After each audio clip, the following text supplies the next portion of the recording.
Good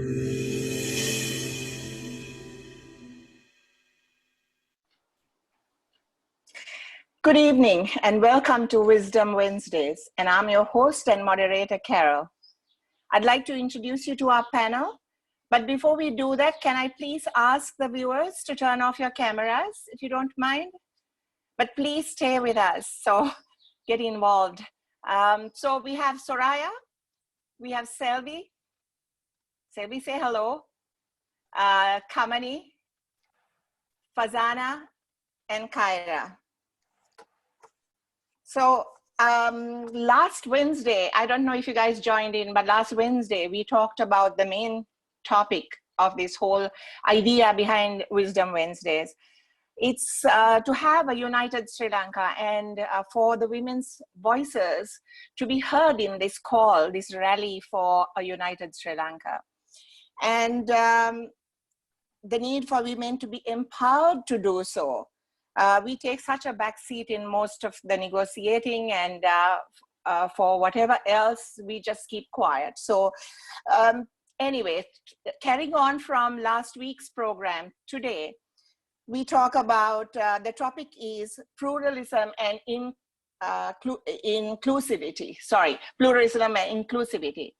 So before we go any further on this topic, I'd like to take a moment to remember those who passed away in the Easter Sunday bombings.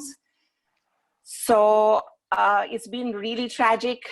Hatred of a few people have actually destroyed so many lives, taken out so many children who could have had so much to offer the world. And unfortunately, some hatred and bigoted ideas took these lives on Easter Sunday, the holiest day for Christians. But fortunately for all of us, the Christians took it with solemn dignity. You know, they didn't go out there on a rampage, otherwise we would have had a bloodbath. Having said that, there were a few devious people who actually tried to stir up some problems, but it was hushed down and everybody, you know, sort of settled down. And it doesn't mean that the sorrow and the sadness went away. It just meant that they probably took the Christian way of life, you know, to turn the other cheek, so to speak. So from that, this hatred and this idea of division within a country, we need to get rid of. We need to work together to unite our people. I think when we unite the people, it's all of us against or for better governance. So I was thinking about the past, you know, when we were young, we celebrated each other's differences. Now, when you talk about pluralism, we are not just talking about tolerance, because pluralism goes together with inclusion. And inclusion is where we learn to participate in each other's differences as well as just not just tolerate it. And so, you know, when we were kids, we celebrated, if somebody celebrated Vesak Poya, the rest of the populace went out on the streets, watched all the pandals and the stories on them, and, you know, participated. And when it was Ramadan, I remember our family, just the kids, waiting for this bowl of watlapang or the biryani to come from our neighbors. And then when it was Christmas, everybody went into each other's houses because there was Christmas cake and goodies and gifts and bonbons, you know. So that was kind of participating in each other's differences. So where have we gone wrong from that? So without taking too much time, I just want to tell you the show is in 3 segments. The first segment is when our panel will give you their version of whatever the topic they want to discuss. Number 2 is when we on the panel will discuss with each other what each other has said and maybe you know, enlarge on what we have said.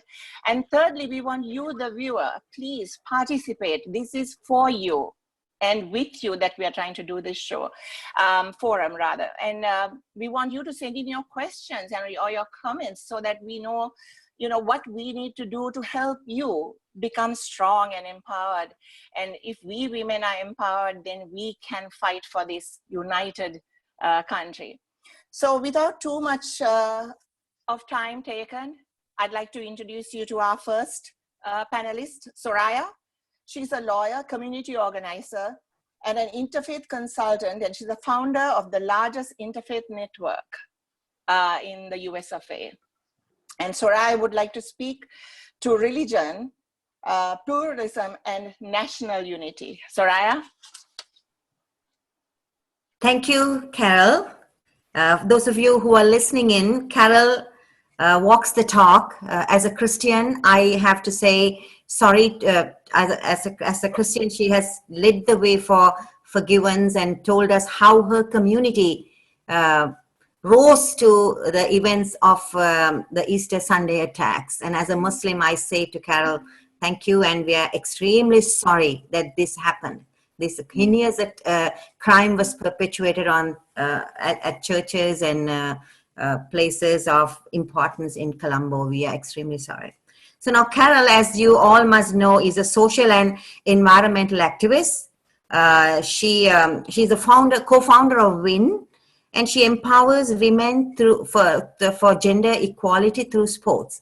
But I never get tired of saying this. What really blows me away about Carol is that she has built 15 homes in the north for women-led households, and that is not a small feat. Thank you, Carol, and Ayubowan fellow Sri Lankans.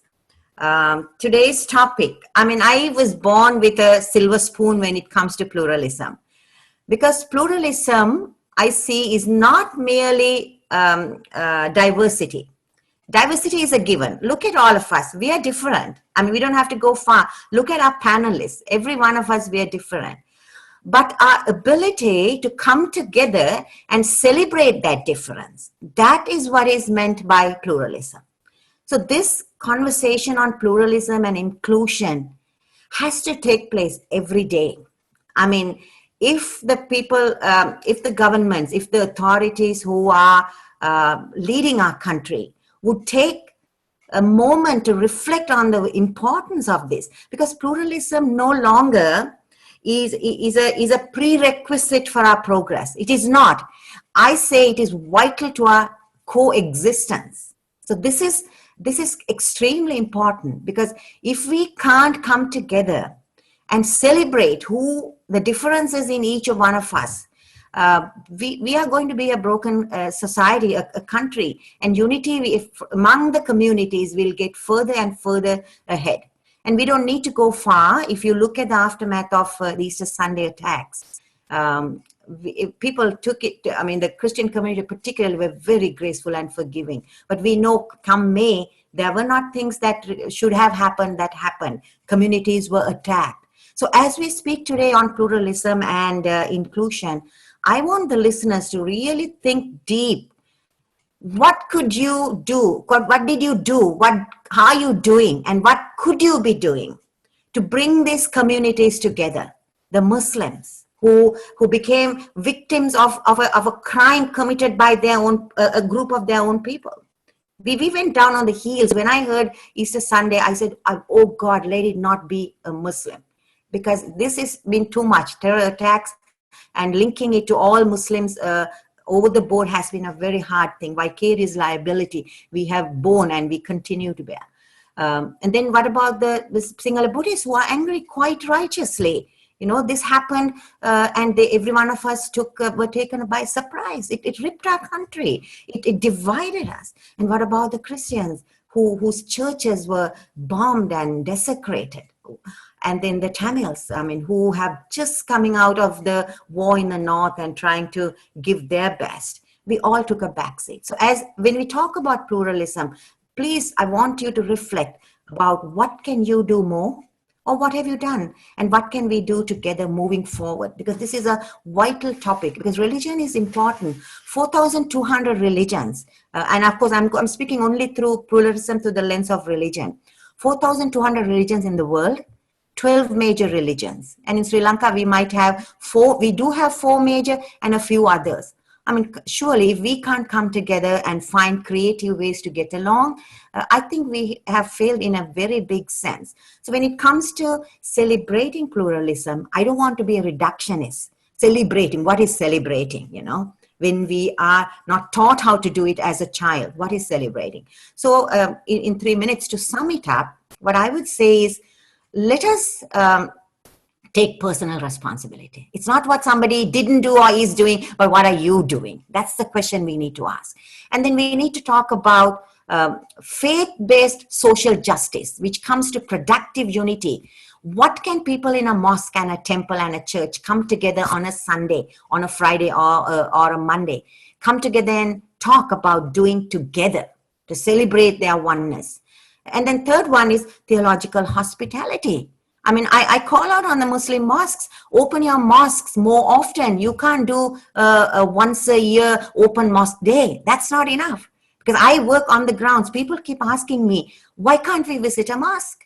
And I know our resources are limited in the community, but that is not a good enough excuse. Because our excuses have to be in the past. Moving forward, we have to take fresh steps and look at this whole thing in a brand new way. So because my time is up, I want to really, I said I was born with a silver spoon when it comes to pluralism, because I come from a mixed family. My mother is a Buddhist and my father is a Muslim. So from day one, I was taught how to celebrate the two communities and the cultures. And this has been in my DNA. Thank you. Thank you, Soraya. We'll go on to Selvi. Selvi is an urban planner, architect, and has worked on the Metropolitan's regional plan for Colombo with the UDA. And Selvi would talk on pluralism and inclusion in cities and the impact on the empowerment of women. Selvi. Thank you, Carol. Thank you, Carol. Inclusive cities and women. This is what I would like to say a few words about. Urban population in this world is growing.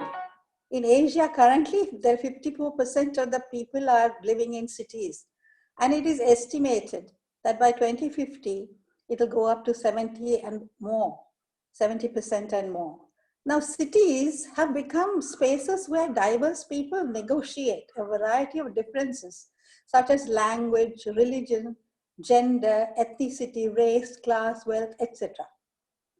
But human values and norms, I think Soraya put it very, very succinctly. They dictate that there should be pluralism and for inclusion in society. What does pluralism actually really mean in the city, the urban context? Is it the response of a higher mind, or how a society would function if the collective consciousness of the people is in higher levels of vibration? In the practical sense, if there was a church, a Hindu temple, a Buddhist temple, and a mosque in a neighborhood, that means diversity. But only when people are engaged to form a cohesive common society will pluralism prevail. Pluralism comes with respecting and recognizing the other, coupled with embracing diversity in official discourses.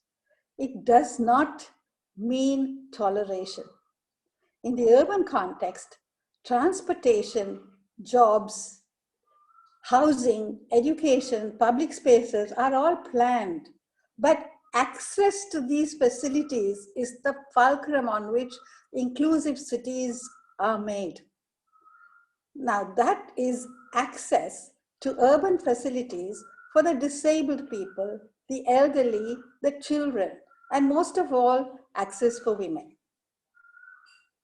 Women's empowerment depends on inclusive cities that make it possible and safe for women to work and travel. Today, cities have been designed by planners in the past who were largely men.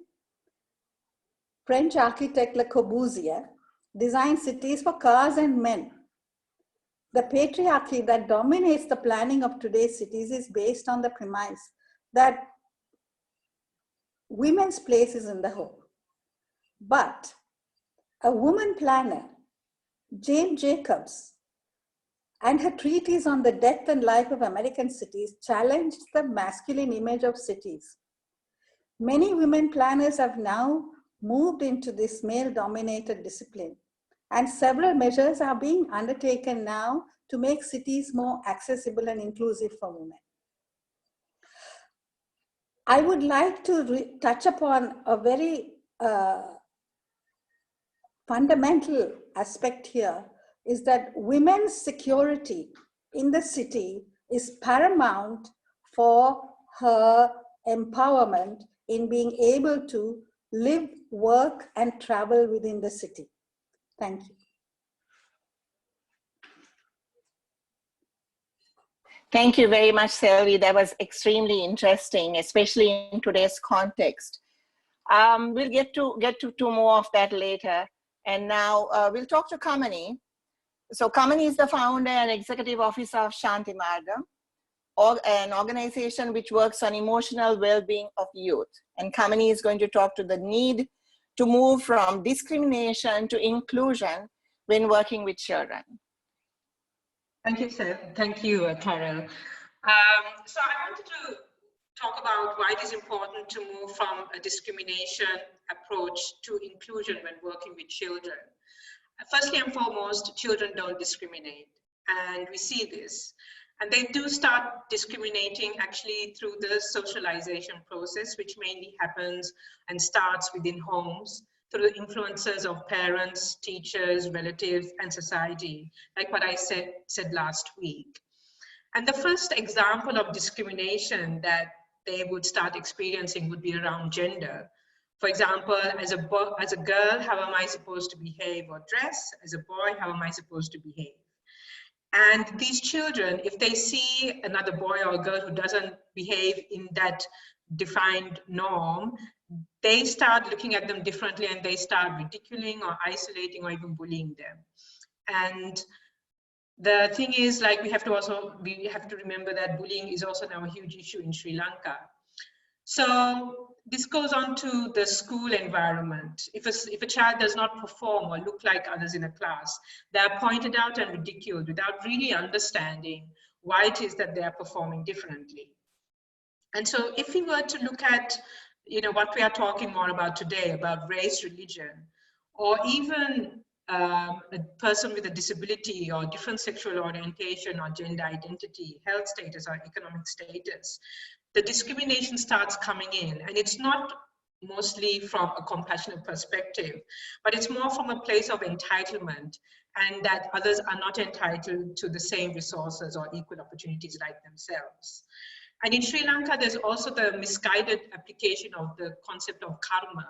We talk about the people who are poor, people with different health conditions, there's a belief, that misguided belief, that they deserve it, and so they don't, in a way, deserve equal opportunities. And then we need to look at, what does this actually mean to children who are of these groups, who is a minority? And you find in research that they deal with low self-esteem, poorer mental health, attempted suicide, self-discrimination. And the question is this what we want? What if instead we teach children to normalize all groups and celebrate them instead for their differences? Not in the superficial way we see all these songs of children wearing their national costumes and singing together, but more of children being more involved and learning and appreciating each other's differences and seeing them as strengths and seeing how they can use their entitlement or their privilege to help others to access better opportunities. And I'd like to just end with an example of from a book called Unheard Voices by Harsh Manda. He talks of a father working in Delhi, in the streets of Delhi, where he has a home for street children to come in and go and have food and have a bath and to talk to.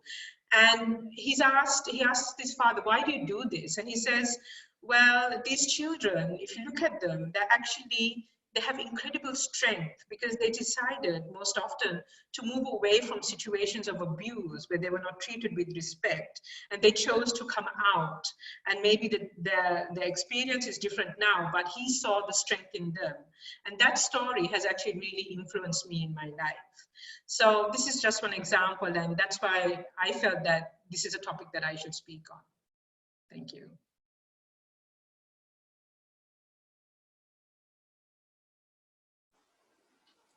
So we go on to Farzana. Farzana is a business strategist, marketing consultant, and a behavior change specialist. Fazana, I really think you need to play a huge role in this whole idea behind empowering, etc.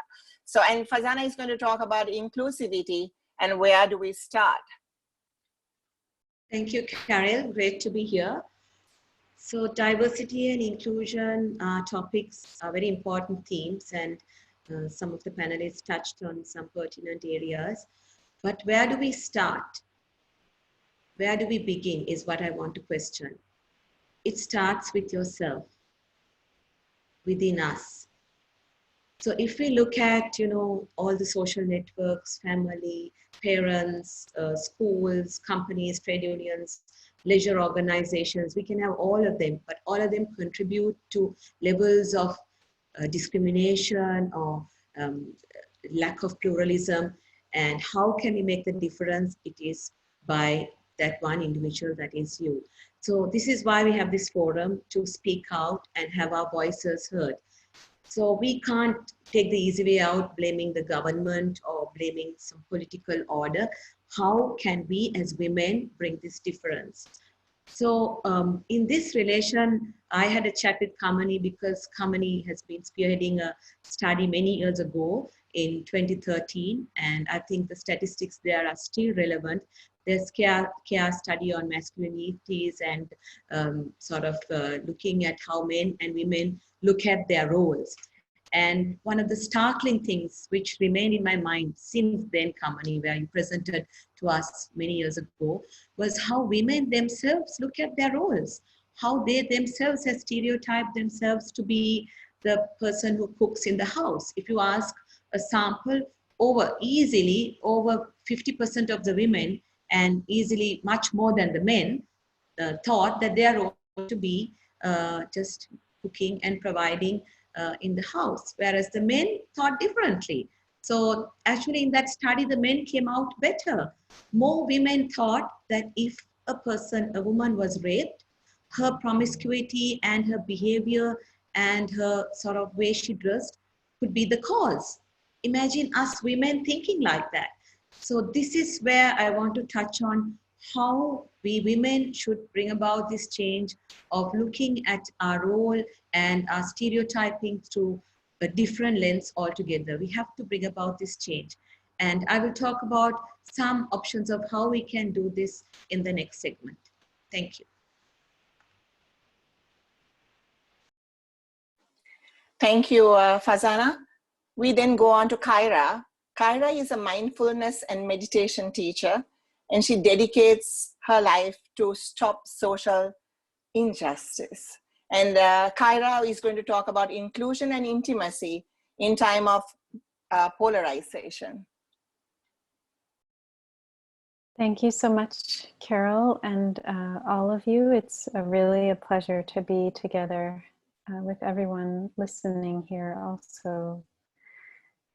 So I want to share about just the meaning of inclusiveness. We used it to flesh out the understanding of pluralism, because about just letting people be who live alongside you, but really opening our hearts to learn and grow into friends, and to see ourselves really in solidarity with others, to be able to put ourselves in a position of others. And I want to share about a book, a novel that I read just before I moved here. I moved here a year and a half ago. Is by a Sri Lankan novelist named Rue Freeman, a woman. And the novel is called On Salmal Lane. And it's a beautiful novel. If you haven't read it, it's to me a very powerful statement about inclusion. It's actually the experience of the 2 years leading up to Black July in the 80s in Colombo, from the perspective of a street and all the children on that street, and how their lives started to change in leading up to that very tragic time.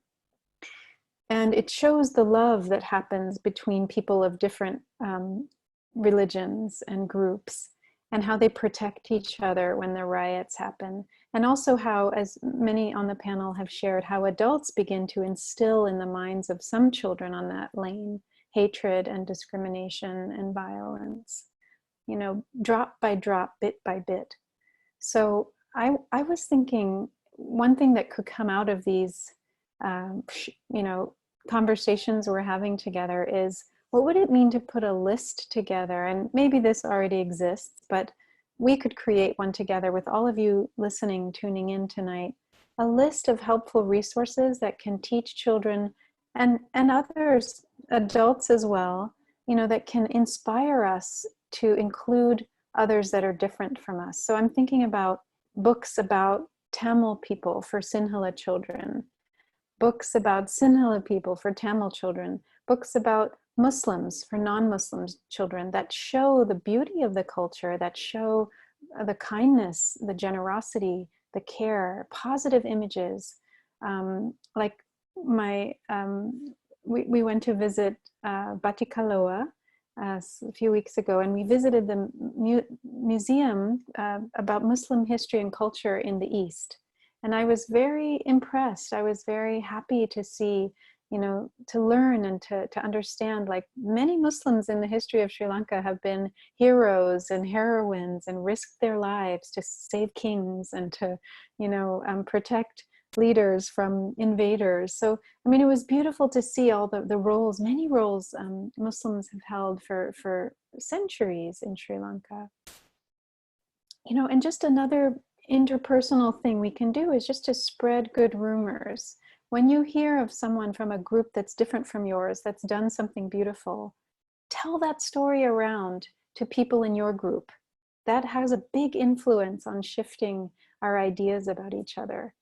And just another thing on the other side of that is to stand up and call into question when you see bias and bigotry taking place. So my good friend was in the train, traveling from one city to the other, and on the train they announce each thing in multiple languages, Sinhala, Tamil, English. And he noticed a Sinhalese family, mother and children. Every time the announcement came on in Tamil, they would start to laugh and make fun of the Tamil language. And so he heard this happen repeatedly as the train kept going to different stations. And it was really painful for him. He's Sinhala. And he went over to them after this happened enough times. And he said, you know, you really, this isn't appropriate behavior. And he corrected them, and they stopped after that. So if you're a member of a dominant group, you know, if you're a man and you see other men mistreating women or speaking badly about women, you have a very powerful role to use your privilege as a man to help kindly, compassionately speak out about that. If you belong to a dominant language or religious group and you see people in your group speaking out against, you know, mistreating people in a non-dominant group, you can use your power to call that into question. So those are just a few ideas, and we'll get into this more. Thank you. So, you know, guys, Kyra is this calming voice, and she just lulls you back. You know, all of us are these passionate, outspoken, driven women. And then Kyra is all of those things, but she's such a calming force. Gosh, I have almost lulled into kind of, you know, being calm here. But, you know, guys, I don't know if you've seen it around and me quote it before. I live by that statement Edmund Burke made, evil triumphs when good men do nothing. And one of the things that Kyra said is to speak out. And you guys know we all do that whenever we see what we think is social injustice in any way, shape, or form. A lot of people are too nervous to speak out. And I think it's time that the women speak out, because I always say, if, for instance, you're on the street and a guy, the famous call you get is, hey, baby. You know what? I'm really so happy we don't hear this, hey, baby. You know, woman crossing the road, it could be a tuk, it could be a fancy Pajero, it could be whatever, and you hear this, hey, baby. And I always don't understand what this means. What is happening? What's this lack in your home? So anyway, just to get back to what we were talking, Kamini, I want to ask you something first. You know, when you talked about the youth touched on suicides. Sri Lanka has one of the highest suicide rates amongst kids. And some of them are not necessarily just from disenfranchised or marginalized homes. They are also from the wealthy neighborhoods and schools. Can you just touch briefly on that? I mean, I don't think, you know, if we talk the whole day, we can understand it, but what is it that women can do to uplift these children, you know, because everybody's working, they're rushing through various things, forms. Yeah, I'll let you talk, Kamini, please. I think, so with regards to the statistics, Sri Lanka has gone down. We're not one of the highest, but I think we're fourth or fifth. I'm not too sure of the statistics around youth and suicide. But one thing we have found through my colleagues that do this work a lot is how a lot of children and youth feel very lonely. They need connection. And I think, you know, it's not only mothers, but I feel parents, because children are just driven to one lesson to another. There's no space to actually start looking at themselves, how they feel. I've seen so many articles about letting children be just bored and just do what they want to be creative. And well, this is a time where there's access to limited connection, physical connection. But that's one element, because the thing of loneliness, of talking to your child, being there for them. I know parents, they come from different backgrounds, different life experiences, and they want to make it better for their own child. But sometimes forgetting that that emotional bond is what is most important.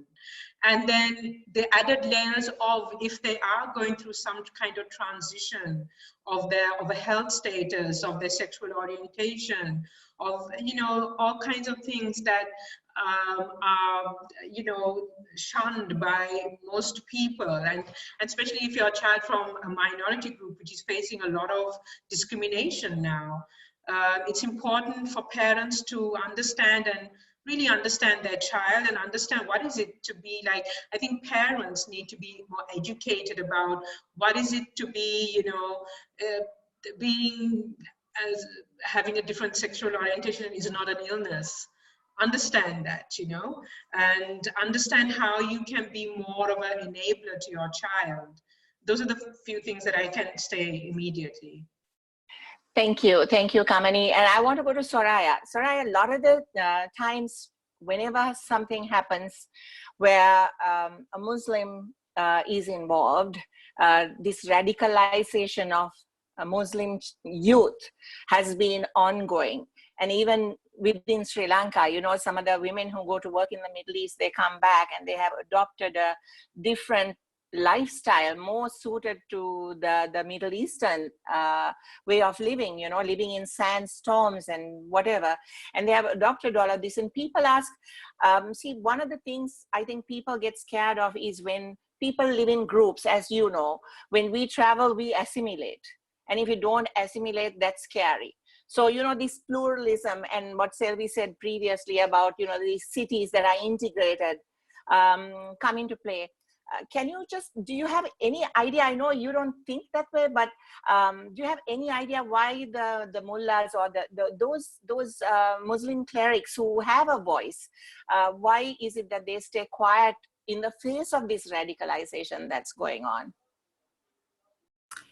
Thank you, Carol. This is a very serious question, which I address very often. Thank you for asking that question. I think two things happen here. The Muslim community in Sri Lanka has silenced their civic voice.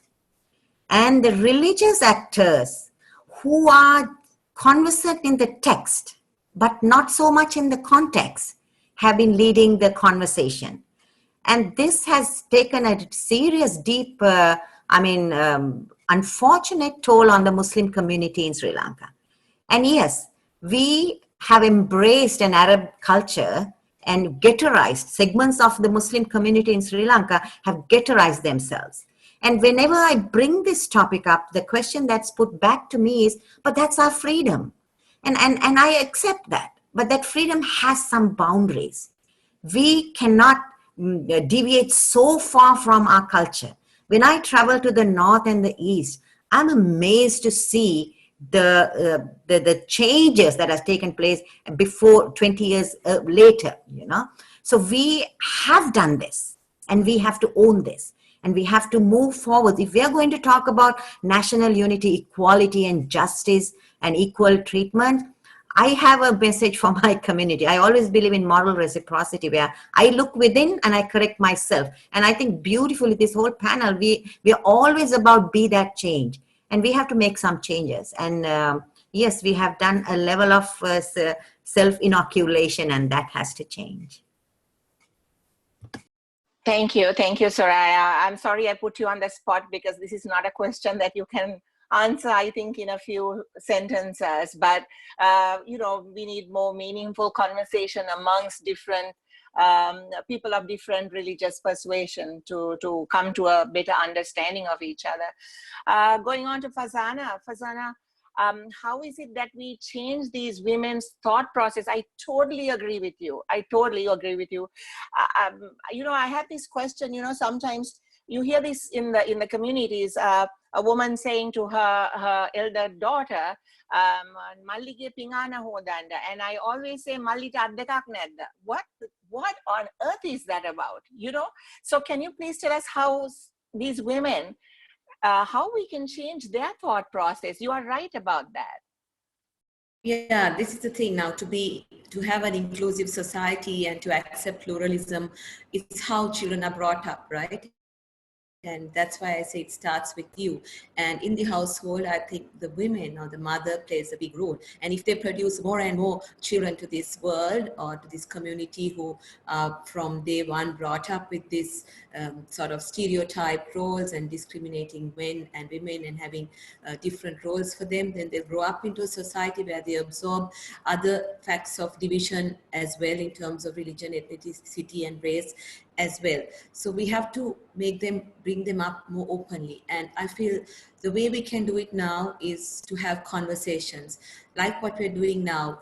For social and behavior change, one of the best ways is to engage the community. So we need to have good conversations, which gives you the power to reveal what is deep within, and you have the time and sort of the whole process to undo or redo your thinking, and you do it together, and you appreciate each other's differences.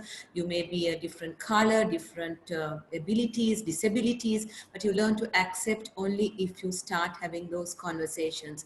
So we need to create this awareness like we're doing now throughout the country, and have people start thinking. And the key thing is, Carol, we shouldn't put more than 1 or 2 thoughts into their minds. If you put a lot of concepts, we will not get anywhere. So we need to put in 1 or 2 key things we want to make a change in, and then drive those conversations for a period of time. That's how I feel we should start with the smallest unit, which is the family. So before we go further, you know, Soraya said I build these houses only in the north, but actually it's around the country, and it's mostly for women-headed households whenever I can help that. Just the last one I built, I had one of the children was a Purihamduro, and he called me and he said, Nona, if there's anything I can do for you, you know, you don't understand what you did for my mother and my sister. And I said, if you can do one thing, talk about this diversity, talk about the acceptance. And I explained to him how we acted when we were children. And I explained to him that in my mind, as I know in all my friends' minds, like you guys, you know, a lot of this division is happening because of political expediency. I mean, this is not a political show, so I won't enlarge on that. But I know all our viewers are very smart people who are very aware of what's going on. So when they divide us, it's like the colonialists did, you know, it's a divide and conquer. And so when the politicians are the only ones who gain by separating all the people and by dividing the people and making this racist, whatever you want to call it, you know, rhetoric out there. So I think we the people have to be smarter. If we get together, what can we do? I mean, look at Singapore. I mean, Suresh Murugesu reminded me that in Lee Kuan Yew in Singapore ensured that multi-race people and lived in the same building so that they made friends. And do we really have to go back to being pushed by a state to do that? or is it in our own psyche to make these changes? So Sylvie, I just want to ask you, you were talking about women's security in this phase of urban planning. Can you tell us something more about that? I think, Carol, you were quite right about the political will. And it is within our reach to not accept or get influenced by the political will. And if the political will and the expediency was not there, we would be a very friendly society, and that's what we were long time ago. But I see that the political will influences and makes people move in that direction so quickly. I mean, this is where what we can do something about each person taking the responsibility to move in the direction of pluralism and inclusion without being swerved by the political insinuations and provocations that is happening all the time. But just coming back to the empowerment in cities for women, they have been really kept out of cities, and when they move into cities, they find it so difficult to move around. You know, one of my friends came back from a South American city, and she said, you know, it's such a wonderful city there. We can walk on the streets at any time in the morning, in the night, because that's the freedom that the women can enjoy if the cities were secure. And for this, we urban planners have got several methods by which it can be made secure, because transportation and movement within the city is the core of making it work for women. But women largely travel by public transport, and they walk with their prams and pushchairs, and they also go cycling. So the city planners should provide for cycle lanes, provide for wide pavements, wide sidewalks where they can walk with the children without being hindered by the traffic. And these inclusive cities, they integrate creches and daycare centers and kindergarten school as part of the overall urban plan, you know, which doesn't happen in Colombo particularly now. You know, the working women have a terrible task to find daycare centers and baby minders before they start going to work. And women inclusive cities empowers women. And if they need to not to be afraid of sexual assault, walking and traveling by night, we need to have proper lighting. The whole roads, the alleyways, the lanes, everywhere it should be lighted properly so that they feel safe walking there. Many studies indicate that poor lighting contribute to dark alleyways and contribute to desolate corners that increase the frequency of harassment. Now, some examples that have been carried out in Brazil, they put more lighting, and sometimes they put in women-only train cars to protect women. And then there is New York, they're trying to put a gangway cars in subway so that when there is a lonely compartment, women can move out into the more crowded compartments. Scandinavia has done something very innovative. They've made their systems easier by connecting trains. Like for instance, when they move from train to bus to walking, there isn't much of a distance to cover. Vienna has designed workplaces close to homes, daycare centers, and pharmacies, and doctors' surgeries. And most of all, I think women and children, they need public open spaces to walk in. So these are the things that we can actually incorporate in the urban plans in order to make women more secure and safe. Thank you. Thank you, Sylvie. You know, we are so short of time. We have so much to talk about, and we want the viewer to get involved as well. I have to ask Kyra, before we move on to questions from people who are watching us. Kyra, you spoke about the necessity for, you know, sharing each other's language, books with each other, stories, telling the stories. You know, sadly in Sri Lanka, this has to start at a government department level, and therein lies the problem. So if you can, just tell us in short, sorry about the time frame, but if you can tell us in short, what exactly do we as women, what can we do to reach out to these government departments? Is there anything that we can do to try to change this whole system of being so separate from each other? I think as women, we do have influence within our own homes. As Farzana was saying, it needs to start in the home.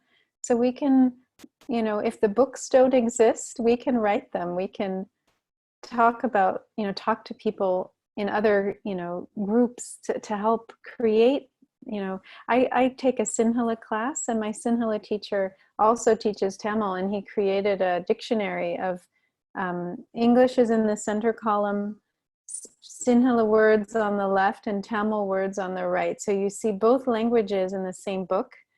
His name is Michael Myler. He lives here. But we can create these resources if we don't have them. I think it's important to push the government to be more proactive. But if we wait for the government, it might take a long time. So, I mean, I've made little books for my nephews and nieces when I was when they were younger. I tried to make them things like that. So we can do that. We can get together. We can find these resources. I'm sure among all of you listening, you may have books or websites or songs or, resources. Put them in the chat so we can begin to collect, or direct us to where these resources have already been collected. But I think we can push for this in the government. We can push for this in the schools. Some people take their children to private schools. We have more influence in private schools. We can ask the schools to put this on the curriculum. But if in other cases, it can be maybe one of women here needs to run for office, needs to take a role on one of these curriculum panels that decides what goes into the national curriculum. Become a politician that will represent this kind of perspective. We will vote for you. Thank you, Kyra. I think all of us women are looking very perplexed at this point. So without much ado, I'm going to ask one or two questions that the viewers had asked. Suresh Murugesu, he says, there is an absolute importance in concentrating on pushing back this racism at all levels. Farzana or Soraya, you think you can answer that question? How do we push back on this very evident racism? I mean, even whether it's online, on air, in writing with Facebook. I mean, it's disgraceful, some of the stuff that's out there. Yes, so absolutely. Confrontation of the dehumanization is critical. And it only takes 30 seconds for such an intervention. How many times have we not responded because thinking somebody else will? So the message we want our listeners and to get is, you are personally responsible. You can't change Sri Lanka. Sometimes we struggle to change ourselves, our families, but you can change a situation if you take really concrete action. So confront. Sometimes it only takes, as Kyra was explaining, the people in the train were laughing at the Tamil language, and he stood up to something. So I think in little ways, if we stand up for something today, for one thing, we can stand up gradually. We can increase our ability to stand up for dehumanization and the ridicule of people that's happening today. So yeah, one person at a time, and setting up a very big example. Thank you.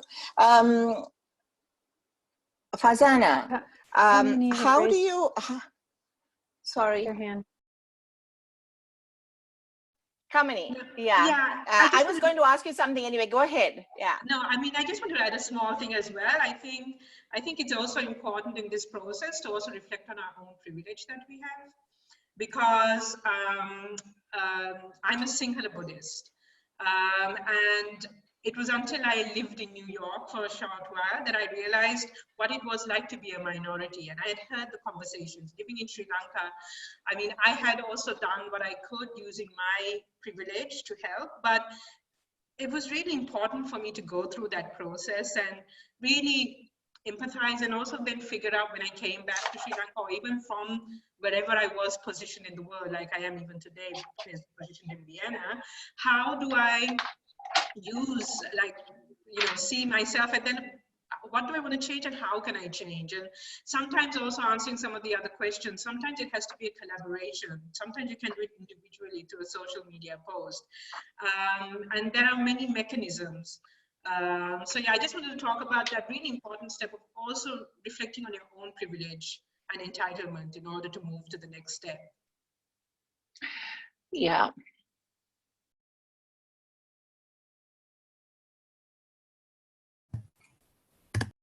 You're muted, Carol. You're muted. Sorry about that. Yes, I'm born Sinhala, but Christian. So I always say when they talk about this term, Sinhala Buddhist, that really bothers me, because it just is not very Buddhist to say I'm Sinhala Buddhist, because you're taking ownership of this whole thing. When Lord Buddha said, let go of everything, everything is impermanent, right?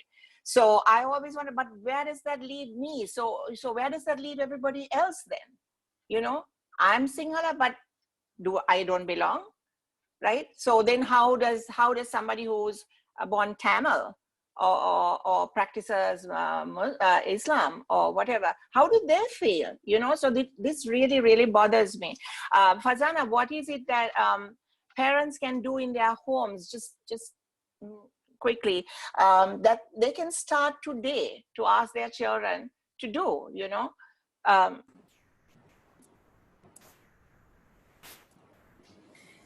Yeah, I mean, I think they have to first spend a lot of time getting to know their children, which I think, ironically, this COVID period is really good for them, because as was mentioned by Kamani as well, the fast-paced lives of the parents and the kids bring that disconnect.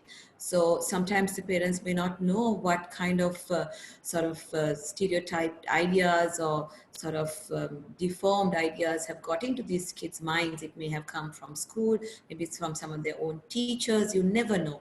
So I think first parents need to really have some good conversation. As I told you before, conversation is the key to change behaviors. You have to have a really good conversation and get to know your children. And then from there onwards, we can use different tools to appreciate each other. First, to appreciate each other if there's more than one child. And then all of us spoke of very relevant things. I take from Kyra the stories. Stories are really important. Examples, beautiful stories, then stories of our past, stories of different cultures, and bring that appreciation and planting that seed that everyone's different, but we have to rejoice in that difference. So I think a lot of time spent and conversations with your children, and then using examples to bring that change would be one of the easiest and simplest things. You don't need a big recipe book. You don't need like huge tools or even technology. You can just do it in your own house, in your own living room. Let's start there. Selvi, you spoke about, you know, when we were a kind people. I mean, I absolutely remember that time. We were so kind, and even as kids, you know, we ran around playing. It was so safe for us to be out there. There was no molestation as we knew it. Of course, there probably was. It's just that with social media and everything else is much more highlighted now. But as yet, you know, like I couldn't go back home and say, you know, Mom, my neighbor who's whatever smacked me, because I'd get smacked at home too, because I probably did something wrong. So it took this whole village literally to raise a child. And we lived in areas that we were all mixed, right? So we were also very kind people. I mean, Sri Lankans were known, the Sinhalese were known, or Ceylonese were known as being very hospitable people. I mean, through years of war, we never had issues where foreigners came to Sri Lanka and had any issues, right? But we have become so, I don't know, very difficult now, that we look at everybody else in different light, you know, whether they are different race, different religion, just by their clothes they wear, by the name they carry, by the color of themselves, or where they go to follow a service. So can the monks, the priests, the mullahs, and the Hindu, you know, the swamis, can, or pusaris, right? Can they play a role in some of this, you know, in adjusting? Because I think in this healing process and bringing people together. Actually, Carol, you made a comment about how do Tamil people and the rest of them feel about it, yeah? I'd like to give you an example of somebody who came and told me as soon as this attack started against the Muslim community. He said, thank God, we are out of it now. You know, because it was on us all this time. And now it is, the tables have turned, it's somebody else. So he said, now we are not troubled anywhere. We can go anywhere we like. They never sneer at us. They never do this. They don't call us, you know what, the names. So I think the feeling of the Tamil people is kind of relief. I'm now okay, you know. But coming back to what you were saying about the politics, right? And I think to take the example of Rwanda, the pluralism and inclusivity has been achieved to some extent there because of the political participation of women in the parliament. I think if the political will is actually creating this situation, then somebody else, I think Kyra also mentioned that we have to stand in office. We have to go there. We have to become MPs so that we are able to stop this nonsense, whether it is again the Tamil people, whether it's again the Muslim people or the Sufis. I mean, the Sufis are also persecuted for many reasons, you know. So it has to really stop. So for that, we really need to be there where it starts. It actually doesn't start at home. It actually doesn't start in school. It actually starts with the politicians. So I think the only solution here is every one of us have to decide, let's go stand for politics, stand there, go in there and change things from there itself. Thank you, Sylvie. So I just want to say, I mean, since we're running out of time, Tina Jayaratnam had asked a question, and she asked this previously of me, why we don't have male panelists. So but my answer to her at the time was that, you know, we are women who are working for women at this point, but of course, we really appreciate the guys who have tuned in. I know several of my male friends have logged on because they think they are part of this process, because they too need to understand what we women are going through. So Tina, this is something for the future. We want to do this Wisdom Wednesdays as long as we can, and have different forums and, you know, different, you know, take it to different levels. But we, 6 of us have to sit, and 7 of us actually. We have one who's behind scenes, Amina, who's handling things for us behind scenes. So we need to sit and discuss where we are going with this. And at that point, we would like to bring maybe some people, you know, not just ourselves sometimes. So on that note, I have to say to Soraya, can you sum it up and give them a call to action, because there's something people watching need to do and they can tell their friends about it. Right. So because we are so short of time, I'll be really quick. I think we have to understand none of us are called to finish the work, but we are never free from starting it. So first thing where I go to is understanding what are my values? What are my values in life? And how can I really understand who I am first? And then how can I create a vision that with my values and as to who I am that can benefit my community? So the question we need to ask is, what can I do today to make life better? And take simple action, simple steps. For instance, when Easter Sunday attacks happened, I know the Muslim community went into hiding. Can we reach out to a family in our community? And can the Muslim community reach out despite the challenges?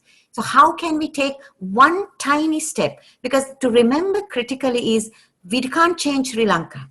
We can change us, we can change our family, our community, our neighborhood. So in order to do that, please, I ask you, write, be that little elastic where you feel stretched, where you can never come back after today.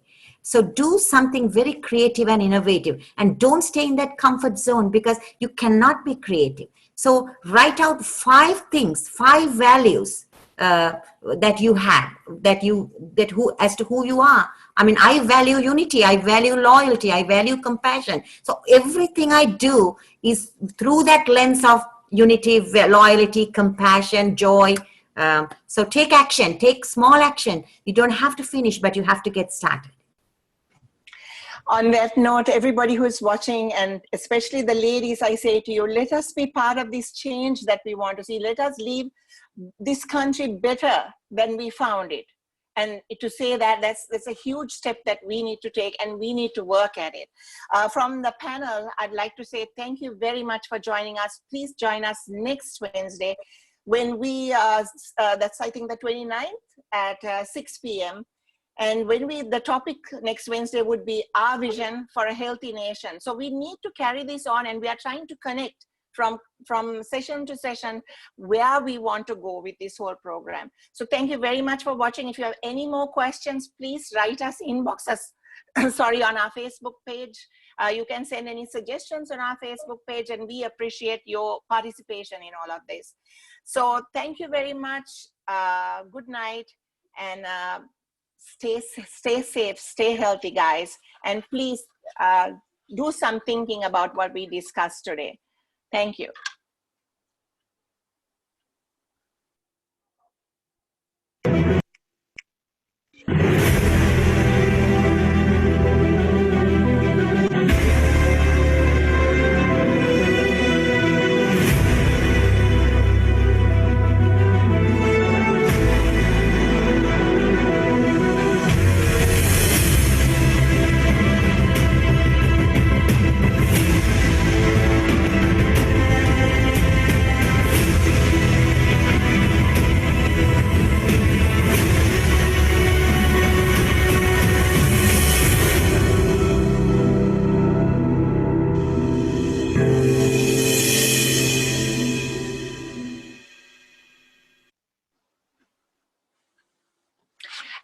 Kyra.